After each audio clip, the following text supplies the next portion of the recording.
புதுச்சேரியில் வளையல் வியாபாரி தனது தொழிலை மாற்றி பைக் திருட்டில் ஈடுபட்டு வந்ததால் வசமாக சிக்கியுள்ளார். சுதந்திரமாக பறந்து சொகுசு வாழ்க்கைக்கு ஆசைப்பட்டவர் சிறை பறவையாக அடைபட்டதன் பின்னணி என்ன?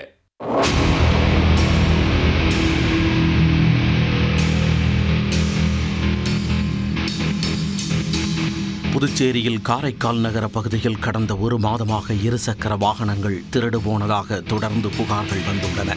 இந்நிலையில் திங்கட்கிழமையன்று அரசு மருத்துவமனையில் நிறுத்தி வைக்கப்பட்டிருந்த இருசக்கர வாகனம் திடீரென மாயமானதாக புகார் அளிக்கப்பட்டுள்ளது.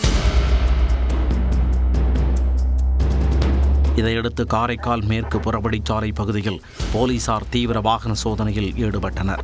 அவ்வழியாக இருசக்கர வாகனத்தில் வந்த இளைஞரை தடுத்து நிறுத்தி போலீசார் விசாரித்துள்ளனர். அப்போது அந்த பைக்கிற்கான ஆவணம் ஏதும் இல்லாததுடன் நம்பர் பிளேட் பொருத்தப்படாதது குறித்தும் போலீசார் கேள்வி எழுப்பியுள்ளனர்.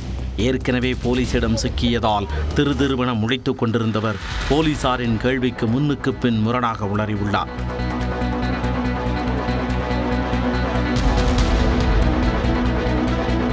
இதனால் சந்தேகமடைந்த போலீசார் அந்த இளைஞரை காவல் நிலையம் அழைத்துச் சென்று தங்களது பாணியில் செமையாக விசாரித்துள்ளனர்.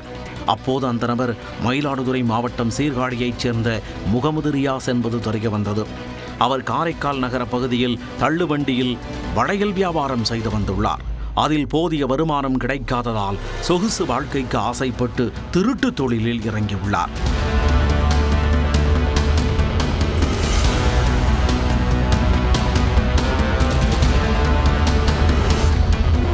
வளையல் விற்பது போன்று ஆங்காங்கே ஆதரவற்று நிற்கும் இருசக்கர வாகனங்களை நோட்டமிட்டு திருடி வந்துள்ளார். பின்னர் திருட்டு வண்டிகளை சென்னைக்கு ஓட்டிச் சென்று கிடைத்த விலைக்கு விற்றது அம்பலமாகியுள்ளது.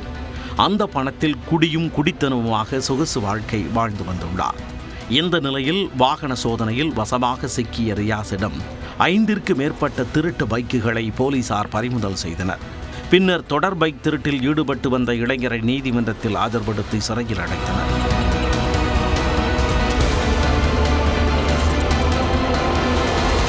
காரைக்காலை அச்சுறுத்தி வந்த தொடர் பைக் திருடனை பிடித்து சிறைக்குள் அடைத்த போலீசாருக்கு பொதுமக்கள் பாராட்டு தெரிவித்துள்ளனர்.